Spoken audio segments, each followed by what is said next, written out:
তখন চ্যাংশুর মা দুজনকেই স্টেজে নিয়ে যায় আর আনুষ্ঠানিকভাবে তাদের বিয়ের অনুষ্ঠান শুরু হয়। এরপর চ্যাংশুকে প্রথমে প্রশ্ন করা হয় সে কি ইয়েনজুকে বিয়ে করতে প্রস্তুত কিনা। চ্যাংশু উত্তর দিতে যাচ্ছিল, ঠিক তখনই সেখানে লিংজা এসে উপস্থিত হয় এবং চিৎকার দিয়ে বলে, আমি এই বিয়েতে রাজি না। তারপর সে চ্যাংশুকে বলে, তোমার এনগেজমেন্ট তো আমার সঙ্গে, তুমি ওকে বিয়ে করতে পারো না। তখন চ্যাংশু তাকে জিজ্ঞেস করে এর মাইনে কি। লিংজা তখন বলে, আমি তোমার হবুবধূ, আর এই মেয়েটি আমার ম্যারেজ সার্টিফিকেট চুরি করেছে। এরপর লিংজার মা সবার সামনে বলে, এই মেয়েটি আপনাদের সবাইকে ঠকিয়েছে। ম্যারেজ সার্টিফিকেটে পরিষ্কার করে লেখা আছে যে চ্যাংশুর বিয়ে জু পরিবারের মেয়ের সঙ্গে হবে, আর জু পরিবারের একমাত্র মেয়ে হলো আমার মেয়ে লিংজা। ইয়েনজু এসব শুনে পুরোটাই বিভ্রান্ত হয়ে যায়, কিছুই বুঝতে পারছে না। এরপর চ্যাংশু ইয়েনজুকে জিজ্ঞেস করে, তুমি কি কিছু বলবে না? কিন্তু ইয়েনজু তখনও মাতাল অবস্থায় ছিল, আর সে হেসে বলে, তুমি তো সত্যিই খুব হ্যান্ডসাম। তখন ইয়েনজু সাতমা বলে, আমি জানি তুমি এতদিন পাহাড়ে থেকেছ, তুমি মা বাবার আদর পাওনি, তাই এইসব তুমি এই কারণেই করছো।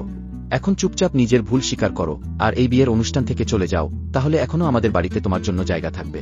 এরপর ইয়েনজুর বাবা বলে, তুমি এখনই মাথা নত করে লিংজার কাছে ক্ষমা চাও আর এই বিয়ের অনুষ্ঠান থেকে চলে যাও, তাহলেই তোমার জন্য জু পরিবারের দরজা খোলা থাকবে।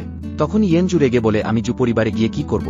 তোমরা কি আমার নামে কোটি টাকার সম্পত্তি রেখে দিয়েছ নাকি? তার বাবা বলে, আমি তোমার বাবা বলছি, তাই তুমি আসবে।